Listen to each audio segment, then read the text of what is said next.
Spider-Man? You have like zero personality, but your suit is awesome. Can we talk design details? Not much has to be said about Marvel's Spider-Man that hasn't already been said before. You can check out our reviews on when the game was originally released as a PS4 exclusive, and a review from when it was remastered for release on PS5. With Sony's recent push to release more PlayStation Studio games on PC, Marvel's Spider-Man Remastered was always going to be next in line. Right off the bat, the PC port for Marvel's Spider-Man Remastered is phenomenal. We tested the game on 2 different configurations and it ran wonderfully on both. On our first build, which included a Ryzen 5 3600 CPU, a Radeon 5600 XT GPU, and 32GB of RAM, the game ran at high graphics settings while still maintaining almost 100 FPS at 1080p. The other build included an NVIDIA RTX 3080 Ti, a Ryzen 9 5900X processor, and 32GB of RAM. However, this time we ran the game with ultra settings at 4K, and performance was smooth once again. When it comes to customizing graphical settings, Marvel's Spider-Man Remastered comes fully featured with all of the options you'd expect from any modern PC game these days. As for resolution, the game has support for some of the more unconventional display resolutions out there as well, including support for the 21:9, 32:9, and 48:9 aspect ratios. This means that most ultra-wide displays are supported right out of the box. Looking at the graphics options, one of the most important things for any PC game really, there's a lot to love. Marvel's Spider-Man Remastered offers a lot of control over how the game looks and runs, from obvious options like the ability to change the strength of depth of field, affect motion blur, right down to being able to tinker with the quality of lighting, shadows, weather particles, and if you have a ray tracing capable graphics card, ray traced reflections. While we didn't get to try out Marvel's Spider-Man Remastered on a Steam Deck, some of the benefits of the game's compatibility with a handheld PC did trickle down to regular PC gaming. The biggest example I could provide for this is the fact that Marvel's Spider-Man Remastered had a bespoke configuration for using the Steam controller. This largely works because the Steam controller makes up for a large part of the Steam Deck's controller DNA. Having a developer-made controller configuration with my controller of choice, rather than having to fight around with the settings to find the right level of sensitivity for the right trackpad, was definitely appreciated. Owing to its Steam Deck verification, Linux gamers can also breathe easy, as this essentially means that Marvel's Spider-Man Remastered should also run on most Linux distributions by making use of Valve's own Proton layer. Unfortunately, there is no native support for Marvel's Spider-Man Remastered on anything but Windows. A downside to using an untraditional controller, the Steam controller, was that some button prompts seem buggy. Oftentimes, when the game would want me to push down on the right analog stick, the right trackpad in the Steam controller's case, it would simply show a circle with a question mark in it instead of displaying R3 like it would for DualShock 4 or DualSense, or LS like it would for Xbox controllers. And let's not forget one of the most underrated aspects of gaming on a PC, keyboard and mouse controls. Having primarily played Marvel's Spider-Man Remastered using a Steam controller, I also gave the default keyboard plus mouse option a shot. To my surprise, after a couple of minutes of learning the curve, the default key bindings felt surprisingly intuitive. While far more the most comfortable way to play a game originally made with console controllers in mind, Marvel's Spider-Man Remastered works surprisingly well without one. Just be ready for a sore left pinky after having to hold down the shift button for traveling around. The only real downside with the default key bindings is that there isn't much to do with the mouse while just swinging around the city, aside from controlling the camera. Speaking of which, it's also worth noting that the controls in Marvel's Spider-Man Remastered are fully customizable.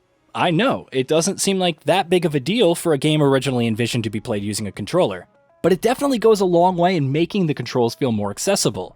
And not to mention the fact that remappable controls is generally a great thing for players who might not be able to play the game with its default control scheme because of a physical limitation. Now that we've gotten the PC specifics bits out of the way, let's talk about core elements of the game. Quite simply, the best thing about it is the traversal system. Traveling around New York City using Spider-Man's web slinging hasn't been this fun since Spider-Man 2 on the PS2.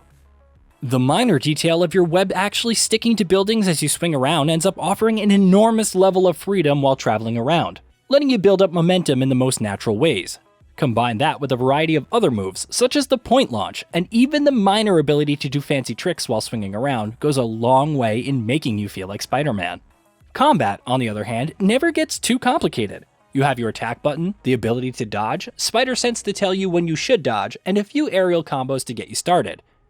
Where a tiny bit of complexity does come in is the ability to use various gadgets to help you out in fights.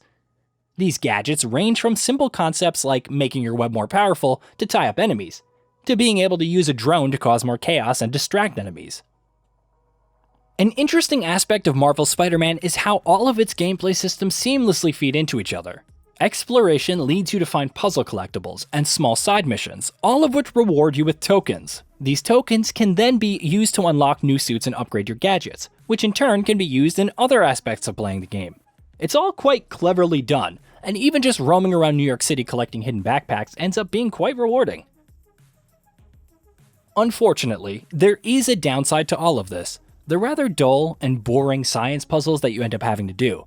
The idea behind these puzzles is great, and they fit well with Peter Parker as a character.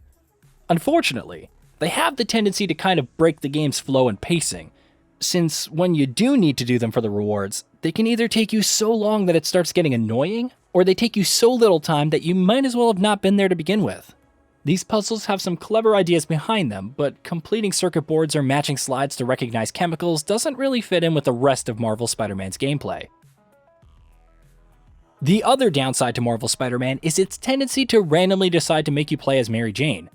Sure, it fits quite well with the game's story, but in general, these stealth sections where you're doing little more than slowly walking around are not only boring, but they can also get annoying, since getting spotted often means you have to do the whole thing all over again.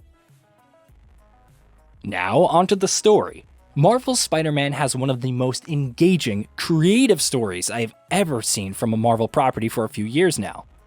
Kicking off with a bang with the takedown of Wilson Kingpin Fisk, the game takes a breather to introduce all of the important characters, and then slowly ramps up the threats, leading to an excellent finale.